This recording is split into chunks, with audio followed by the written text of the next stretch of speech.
Hey guys, it's Silver again. It's been a while since I made a video. I wasn't sure I ever was going to get to make another one. I've been through a lot and I would like to use this opportunity to advocate through my experiences and through the conclusions that I've come to through education and logic to be able to share these experiences to hopefully advocate for other diverse people. So I have made a write up here. It's been a while since I've been able to make a video, so please bear with me. It's difficult. I'm trying to bring back my self expression.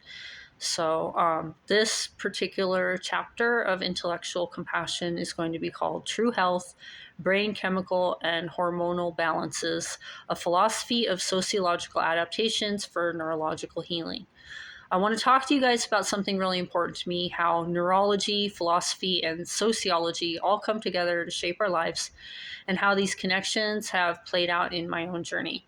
This isn't just about abstract ideas, it's about real experiences, my own life, and the things I've endured and learned along the way. Um, a lot of this is going to be about neurological realities, understanding trauma and healing. So let's start with neurology. Trauma doesn't just affect your emotions, it affects your entire nervous system. Trauma is nerve damage. It's what happens when your body can't produce enough dopamine or serotonin, when your brain gets stuck in survival mode and you can't function or feel joy. That's been my reality for years. After surviving an exploitation ring, years of abuse, and countless other struggles, my nervous system has been barely holding on. I've learned that healing starts with creating the right environment for your body and brain to recover. You need sleep, nutrition, and most importantly, a space where you're not being hurt or drained by others. It's only recently that I've started to be able to have that space for myself, and I'm beginning to see that it's possible for me to heal. Our brain chemistry also shapes how we express ourselves. Estrogen is tied to serotonin and dopamine, the healing, nurturing side, while testosterone is tied to cortisol and adrenaline, the action and productive side. For someone like me who embodies both masculine and feminine energies, I'm constantly balancing the two sides. It's a delicate process and it's a strength, even if society doesn't see it that way. So, here are some philosophical reflections on identity and expression. Philosophically, I've come to understand that identity is dynamic, not static. I've always been androgynous, embodying strong qualities of both genders. This isn't something I've chosen, it's just who I am. But in today's world, even spaces that claim to celebrate diversity often create new boxes for people to fit into. And then we already know about the boxes that typical society tries to get us to fit into with gender extremes. Many of the new ideas, also, however, for gender have become another form of conformity with its own rules and expectations. Unfortunately, I don't fit in anywhere. For me, androgyny isn't about rejecting gender, it's about transcending it. It's about switching between masculine and feminine energies depending on what's needed in the moment. It's about being fully human, fully alive, and fully expressive. But society doesn't make room for that. People want you to pick a side, to fit a label, because it's easier for them to understand. That's not freedom. Healing for me is about reclaiming my right to express myself authentically. It's about finding balance, embracing both vulnerability and strength, logic and emotion. It's about helping others see that they don't have to conform to anyone else's expectations either. So, here are some sociological dynamics and the harm of conformity. Now, let's talk about our society. Truth is, our world is built on conformity. Whether it's traditional gender roles or progressive identities, there's always pressure to fit into some kind of mold. And if you don't or can't, you're often left isolated, misunderstood, and even attacked. I've experienced this my whole life. I'm neurodivergent and my brain works differently than most people's. I process things deeply, I theorize, I revise my thoughts as I learn more. But instead of seeing that as a strength, people have called me a liar or psychotic because they can't understand conceptual, theorized thinking, even if I explain that I'm not at the conclusion. Um, They've taken private things I've shared and used them against me, twisting my words and my intentions. Worse, society has this obsession with positivity rather than balance, which is the truthful need. People don't want to talk about problems because it makes them uncomfortable, so they label it negative or complaining. But ignoring problems doesn't make them go away, it makes them worse. I've had to endure so much harm because people refuse to face the truth. And I'm done adapting to a point that causes me to be dysfunctional and unable to heal or sustain for a world that does not adapt enough in reciprocation. So, connecting it all in my vision for change, when you look at neurology, philosophy, and sociology together, the connections become clear. Trauma impacts the brain and body, but true healing requires societal change because human life requires community cooperation. It's an illusion that anyone is on their own, even if some people only interact with society on a transactional level. True integration for diversity requires creating at least small communities and spaces where people can rest, recover, and express themselves without fear. It requires embracing the fluidity of identity and rejecting the rigid labels that try to box us in. I've been spending my life navigating these intersections of existence. I've learned how to barely survive in a degrading state, but basic marginal survival isn't enough, and I deserve better than that. I want to sustain, and it is possible if I'm supported and allowed to heal, recover, and maintain my lifestyle, which things can be permissible and allowed when you are a disabled person that needs community support. And if you don't think that it is possible for you to not have choices and for you to require community support, if you think you can always get something out of something on your own, then I'm sorry, you have never been fully disempowered or fully marginalized. You've never been fully exploited. You should be thankful for that, but you need to understand that there are people in cages. You got to take it seriously with that. Um, so I want to create a world where others like me can sustain too, a world that values compassion, authenticity, and diversity. I'm sorry, when I think about this kind of stuff, it does make me a little bit emotional. This is why I'm speaking out. I know my story isn't just mine. It's the story of so many people who have been silenced, misunderstood, or pushed to the margins. And I believe that by sharing it, by connecting these dots, we can start to build something better, a world where no one has to sacrifice their truth to survive. The core problem lies in the disconnection between identity, lifestyle, and biology. Society has embraced the idea that you can have a gender identity, whether it be male, female, or otherwise, without understanding the biological rhythms and states that naturally define these experiences. This can create confusion as people attempt to embody one gender while living a lifestyle that biologically aligns with the opposite. This often leads to health problems, physiological, neurological, or psychological. For example, to claim a female state within the body is not simply about identity or external appearance. It's about understanding and living in alignment with the natural rhythms that produce estrogen, serotonin, and dopamine. These chemicals are tied to healing, nurturing, and emotional states. Likewise, living in a masculine state means strengthening, pushing, and creating adrenaline-driven responses, which can produce testosterone and cortisol. When people ignore this, forcing their bodies into extreme states, whether through lifestyle choices, hormonal manipulation, or being forced by outside influences, they often end up with health damages rather than achieving balance. This disconnection is particularly evident in modern society, where many families experience generational health issues tied to chemical imbalances. For instance, cultures that overvalue traditionally masculine traits like aggression and resilience may unknowingly condition their bodies to produce excessive testosterone and adrenaline, leading to widespread health problems like heart attacks. And that can also be deconditioned rather as passed down bad habits. These imbalances are not inherently tied to gender identity, but to a misunderstanding of how our bodies naturally function. The truth health lies in finding balance, moving between states of productivity and healing, masculinity and femininity, strength and restoration. The issues are not about denying one's right to identify as they choose, It's about fostering an awareness of how the body operates biologically. Without this understanding, people risk harming themselves in their pursuit of identity. The healthiest and most sustainable approach is to embrace the transitional nature of gender as a rhythm, allowing the body to move between hormonal gender states rather than being fixed in extremes. This rhythm is what leads to true physical and emotional well being, offering balanced and realistic foundation for understanding both identity and biology in a balance. So, for as long as I can remember, the pressures to push past my limits have been relentless. As a child, the expectations were already extreme. Despite the signs of neurological diversity, I was never given the space to work within my own rhythms. Instead, I was forced into a mold that didn't fit me, expected to operate like everyone else when I couldn't regulate my sleep, was constantly in pain, couldn't think straight.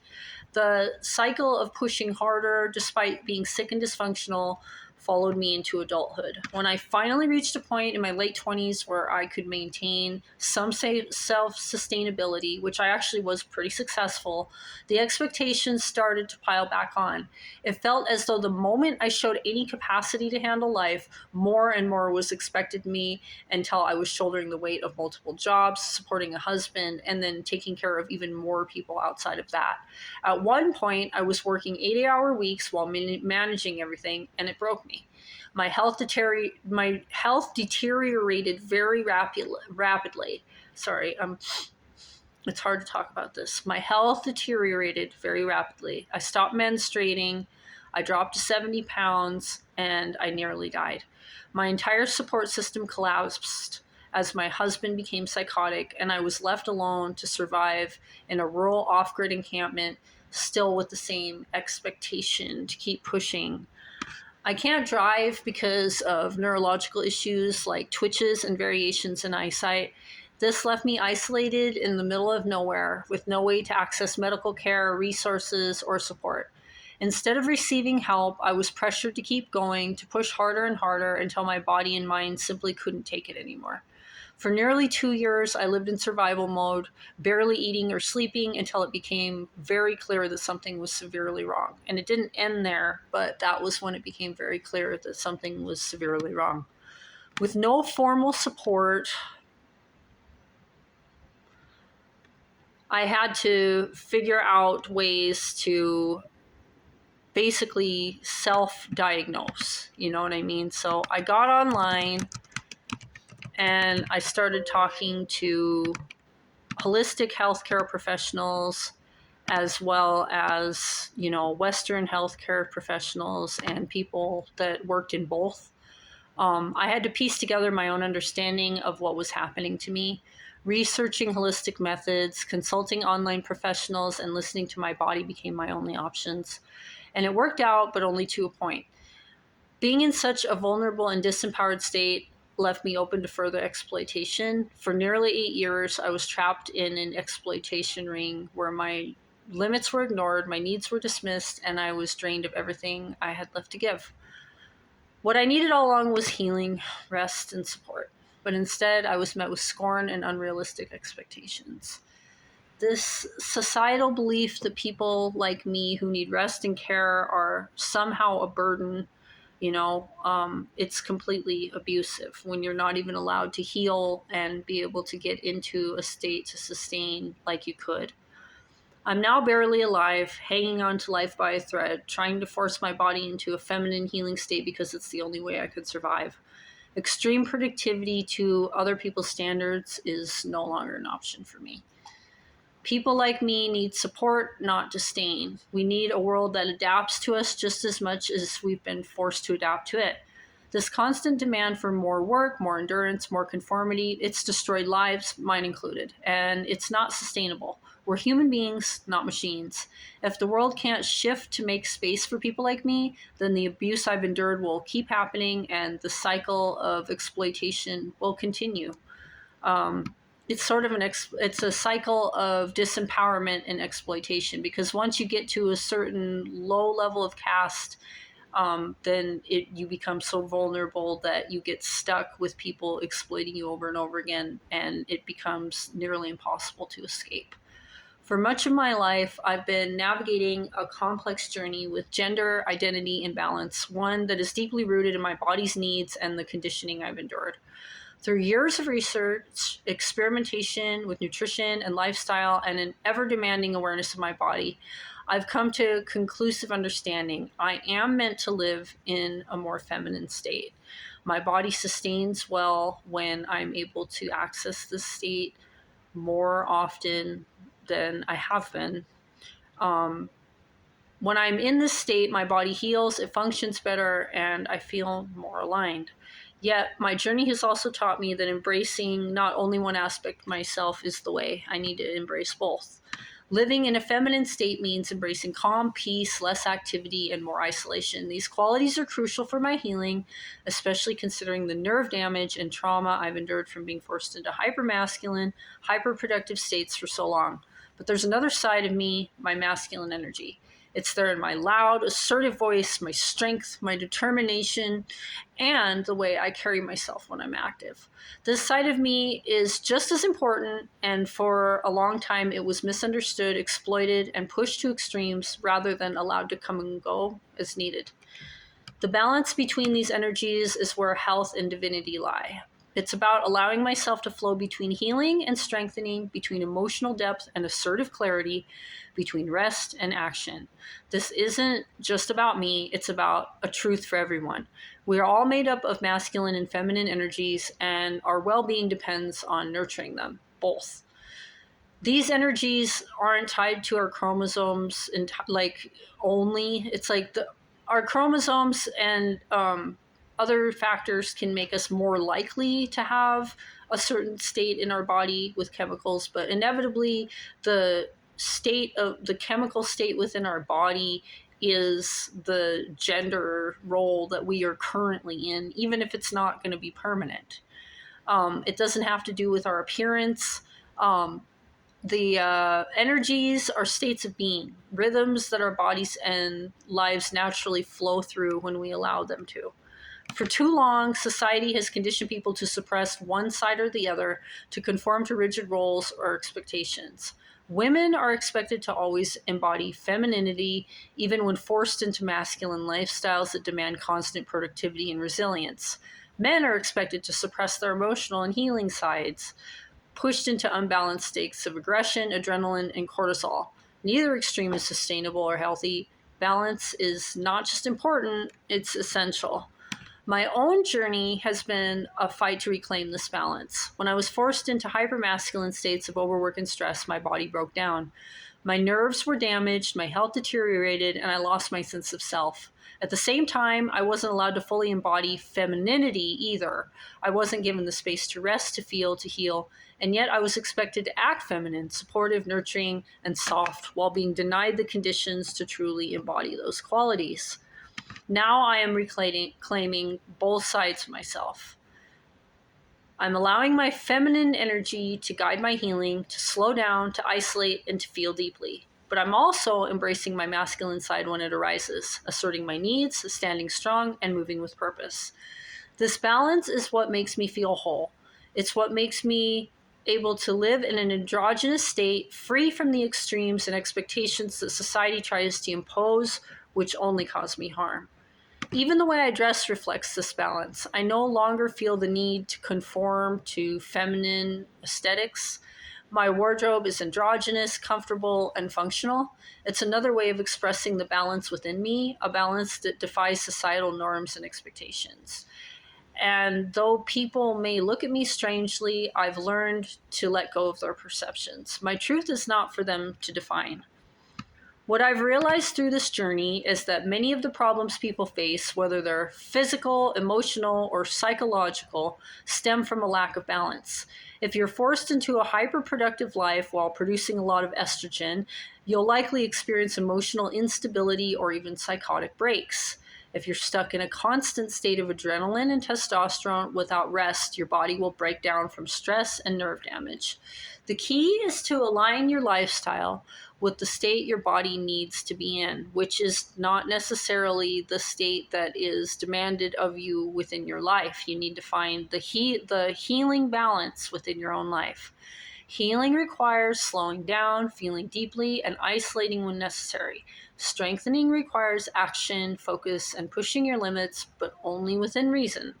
Ultimately, this journey isn't just about gender. It's about humanity. It's about learning to listen to our bodies, to honor our natural rhythms, and to create a world where balance is possible. For me, finding this balance has been a matter of survival, but it's also a matter of thriving. And I hope that by sharing my story, I can help others find their own balance, their own truth, and their own way to live fully and freely. Imagine every interaction you have as an exchange of energy, because it is. When you speak, act, or even think about someone, you are sending out a vibration that could affect their body and mind. If your words or actions generate fear, stress, or shame, you're creating a ripple of adrenaline and a drop in dopamine in their system. If you offer kindness, understanding, or even just a neutral state to exist, you're inviting dopamine and serotonin to flow, which cause healthy states in the body and healing, and a clarity of thought. The key to conditioning is realizing that every interaction holds the power to heal or harm. It's not just about what you say, it's the energy behind it. When we become aware of this, we can start making intentional choices. Instead of defaulting to societal programs like competition, criticism, or subtle manipulations, we can choose to create spaces of emotional safety. For instance, if someone is struggling, resist the urge to push them with advice or urgency. Instead, ask, what do you feel you need right now? When addressing conflict, focus on connection instead of winning or asserting dominance. Try saying, I want to understand where you're coming from so we can find a balance. Recognize that vulnerability is a strength. By sharing your own moments of imbalance or struggle, you invite others to feel safe in their humanity. If that invitation is taken as a threat, it's a mirror of that person's own lack of courage in their own lives and for their own unmet needs, which does not require you to back down on your own. From a neurological perspective, this intentionality matters because the brain is constantly reacting to its environment.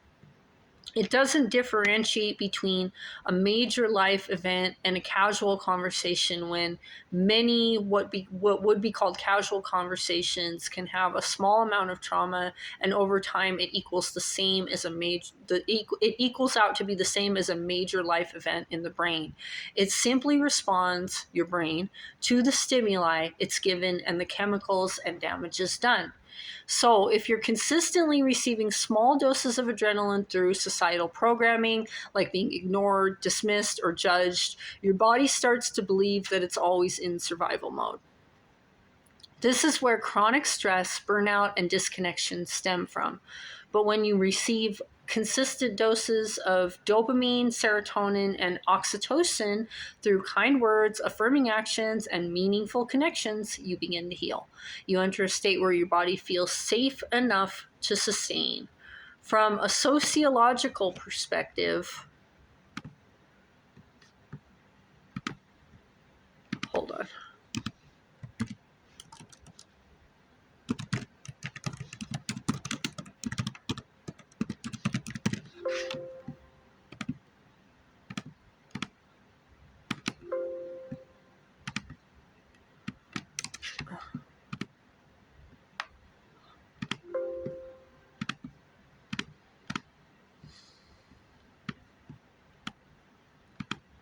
Sorry. Okay. From a sociological perspective, this means we need to question the systems that we've built that perpetuate this adrenaline dominant culture. Whether it's in the workplace, schools, or other societal settings, the pressure to constantly perform, compete, or conform pushes people into imbalance. We need to ask ourselves, are our actions truly designed to nurture or exploit? Do we value rest and recovery as much as we value productivity? How can we create environments where people feel supported in their natural rhythms instead of being forced into molds? Finally, from a philosophical perspective, we need to return to the idea that humanity thrives in reciprocity. We are not here to take from one another, but to reflect, uplift, and evolve together. When you support someone's well being, their energy grows, and that energy feeds into the collective. It's a cycle, a toroid of energy where giving and receiving are in perfect balance. The more intentional we are with our interactions, the closer we come to creating a world where every person is free to align in their true nature, their balance, and their unique expression. One of the most persuasive misconceptions in society is the belief that we can treat everything psychologically. And what that means is that we can always use psychological tools in order to treat a struggle or cope with a struggle that's happening in our life, that we can just change our mindset. People are often told to toughen up, let it go, or work on their mindset as though the mind alone is responsible for enduring and overcoming external stressors. While resilience and psychological tools are essential, they are secondary to one simple truth: healing begins with neurology. When someone experiences trauma, their emotional, physical, or environmental, um, it is their nervous system that bears the brunt of the injury. Trauma isn't just a bad memory or an uncomfortable feeling, it's a neurological event. It leaves behind damage in the nerves, in the pathways of the brain, and in the body's natural ability to regulate itself, including your organs, your heartbeat, your digestion, many things. This is why trauma survivors, especially those with neurological diversity or chronic conditions, often have what are called triggers. So a trigger is not just a discomfort or being upset. A trigger is the activation of neurological damage, a physiological response. So something happens that is similar to or reminds them of the event that caused the neurological damage, and then that activates the pain in the body, and it lowers the functionality of the person, and it changes their perception. And you can't just ask someone to be resilient against that or change that. They actually have to heal their nervous system before they would be able to do that. And in many cases, they just need to avoid having those kinds of things happen in their life, because those things happening in their life just cause them damage and need to not happen. So, a trigger is your nervous system screaming in pain, producing adrenaline, dysregulating your heart, and setting off a cascade of stress hormones. It is not something you can simply will away or overcome through sheer determination. Yet society expects this, often blaming the individual for their response rather than addressing the root cause, the need for healing. There's also the other fact that people misuse and abuse the word trigger for when they are upset or uncomfortable, and exploit it. So that's also a problem. For those of us with extreme neurological damage, the concept of just getting stronger becomes a cruel and impossible standard. Strength doesn't come from ignoring the pain, it comes from having the space to heal and let the pain wash over you and process it. Healing requires freedom from excess interference, both external and internal. It requires beginning in a space where you don't have to adapt constantly to the world's demands. Only then can the nerves begin to regenerate, the body can find balance, and true psychological growth can occur. Neurology comes before psychology. This is the fact society refuses to face. You cannot address the mind without first addressing the body. You cannot expect someone to improve their behavior, regulate their emotions, or cope better with stress if their nervous system is still in a state of trauma. Now, this is not to say that people have to be abusive or violent or anything like that. And, people still have the ability to be very considerate, but the levels of consideration that are expected by people this day and age are to a level of conformity.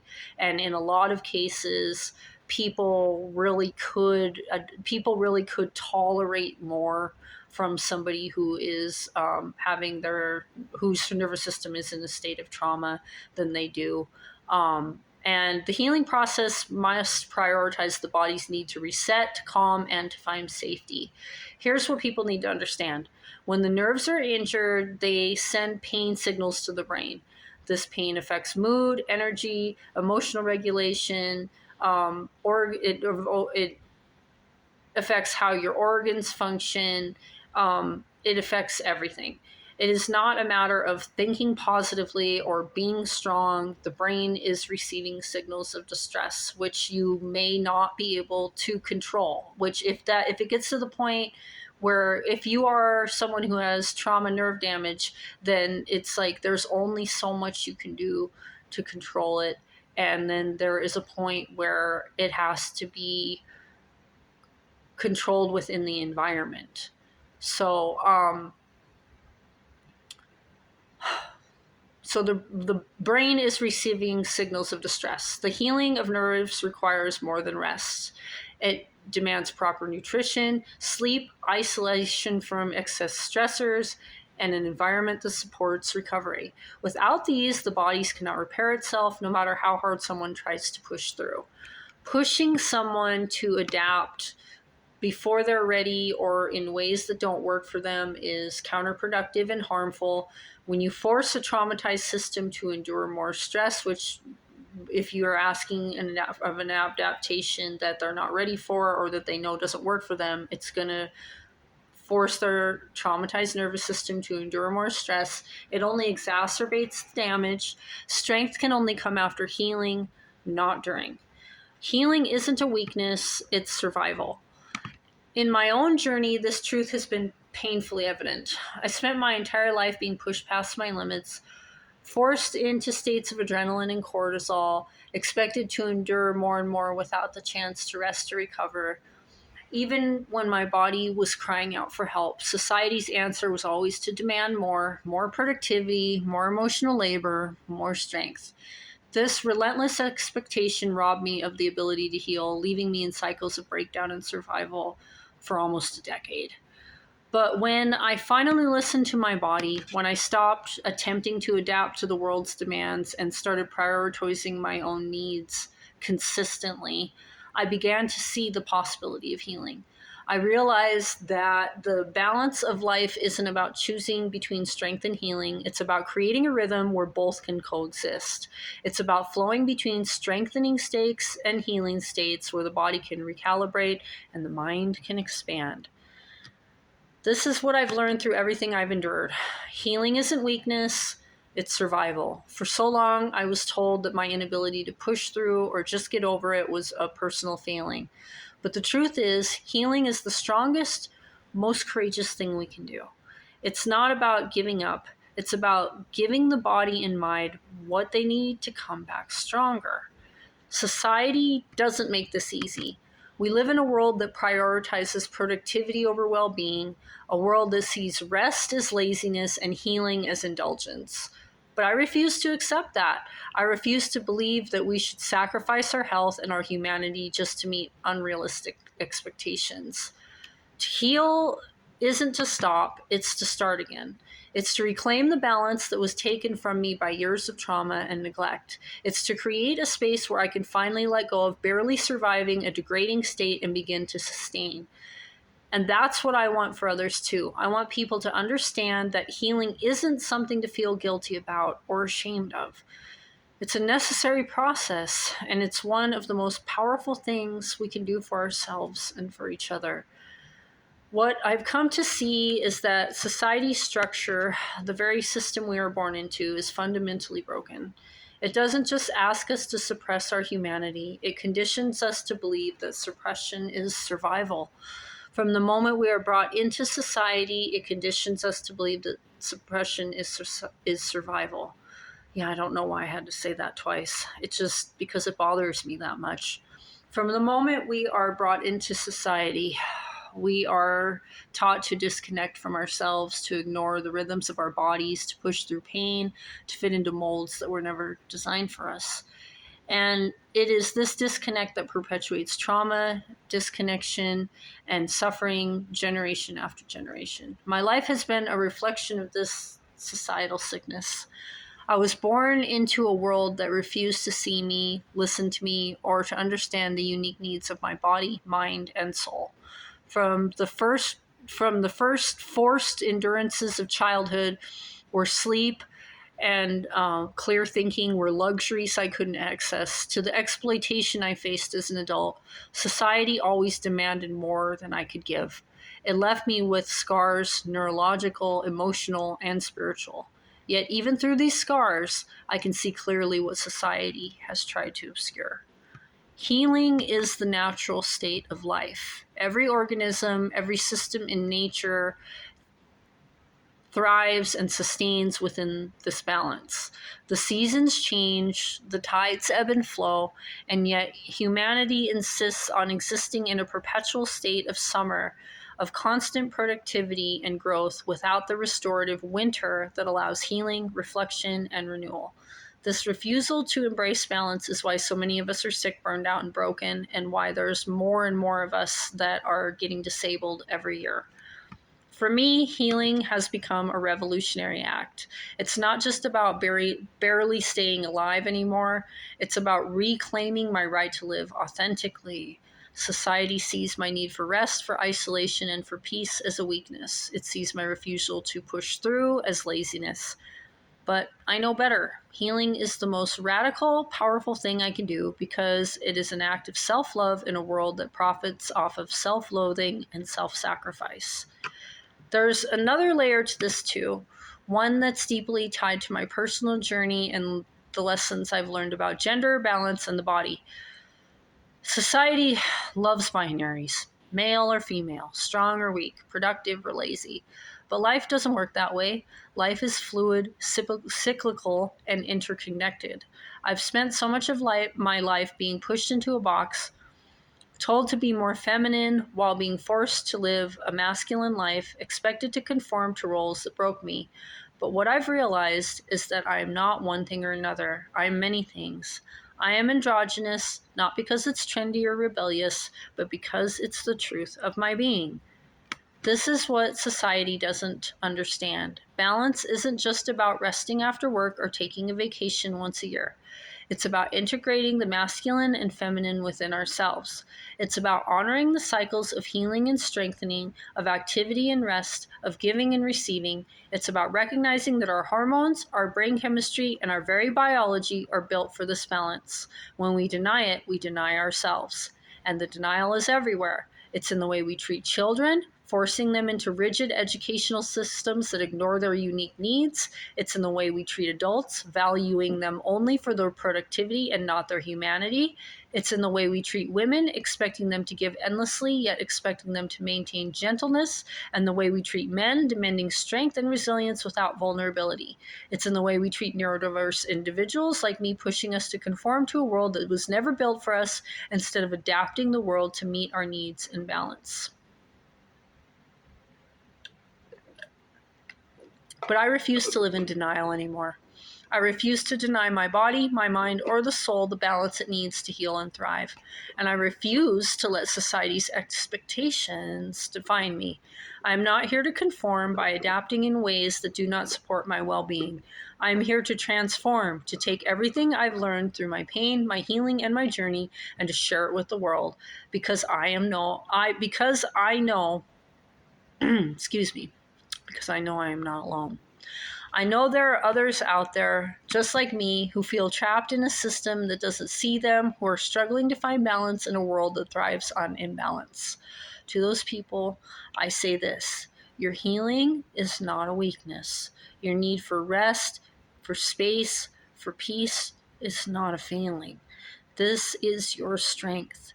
This is your power, and it is your right. Together, we can create a new way of being, a way that honors the balance within us and around us, that values humanity over productivity, that sees healing as a luxury, that doesn't see healing as a luxury, but as a necessity.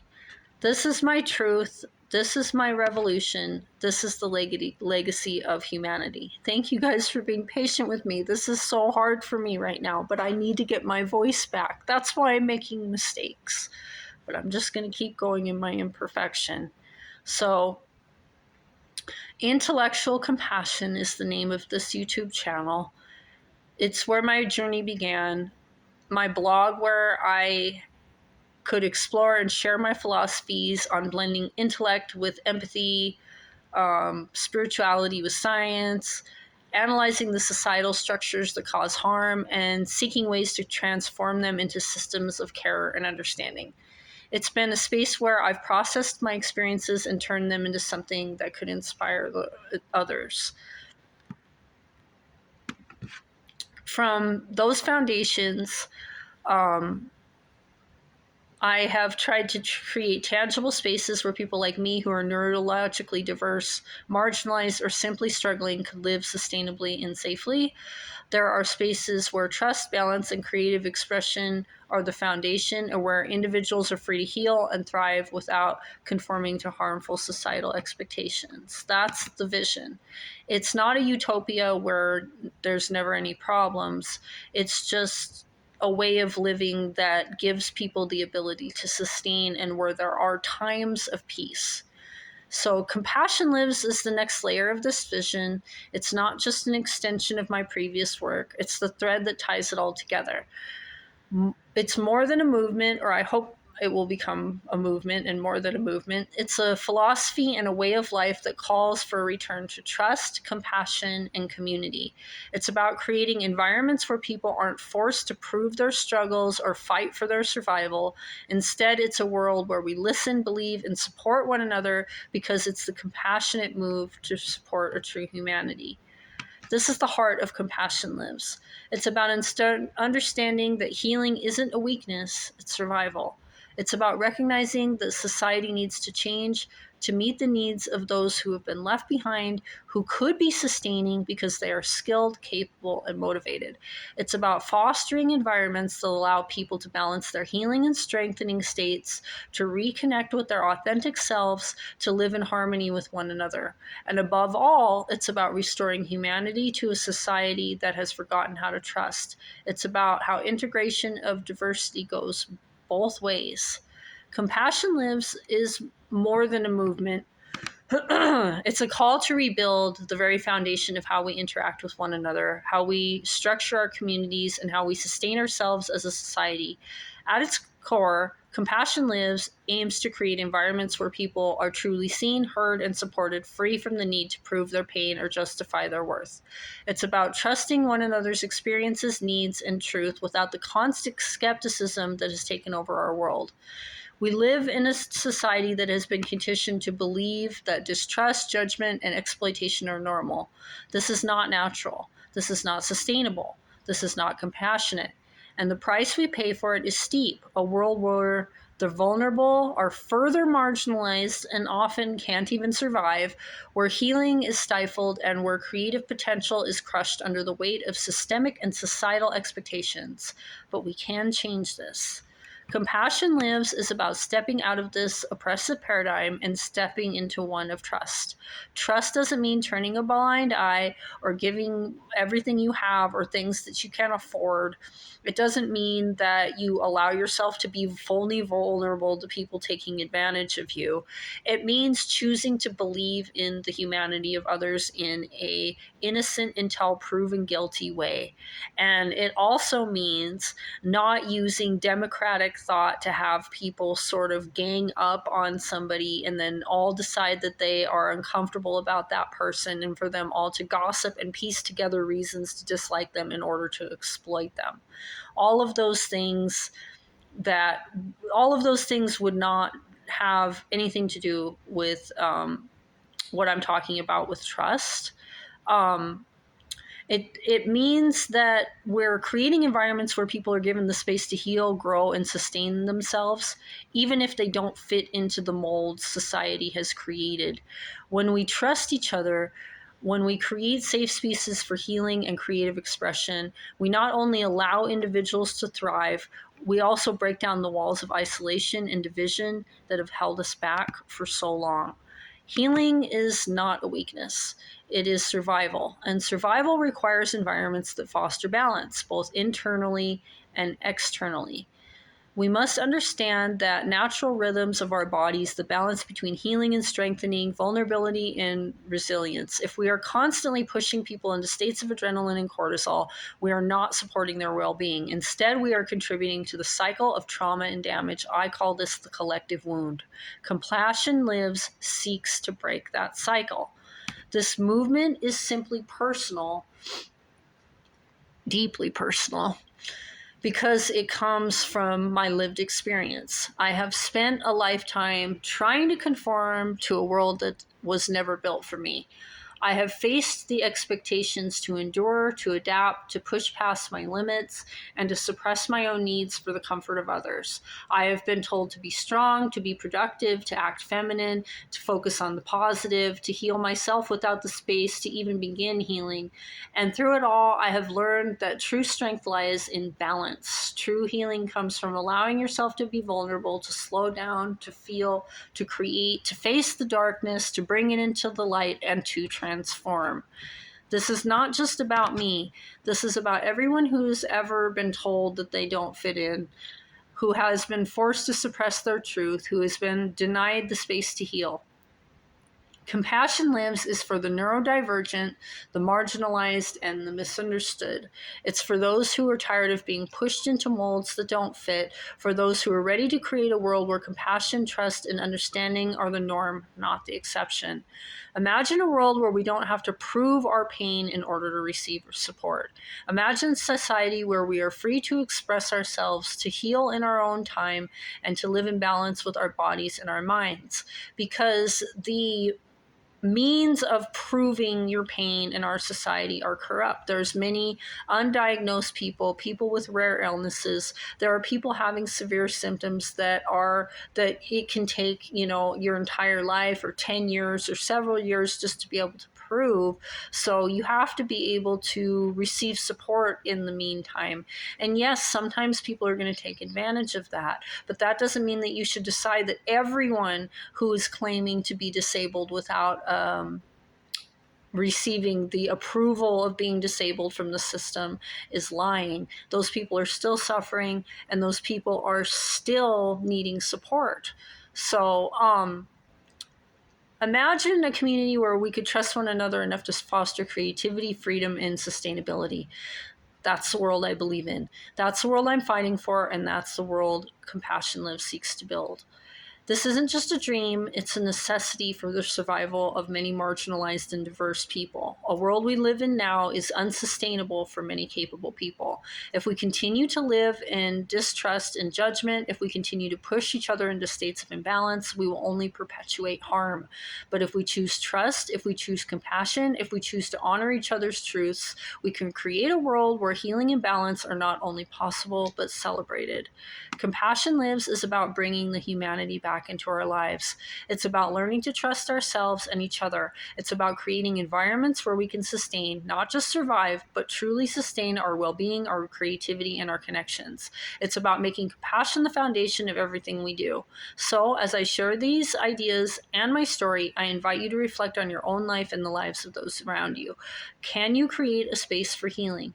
How can you foster trust? How can you bring more compassion into your interactions, your community, and your world? These are the questions we must ask ourselves if we are to create a society where compassion truly lives.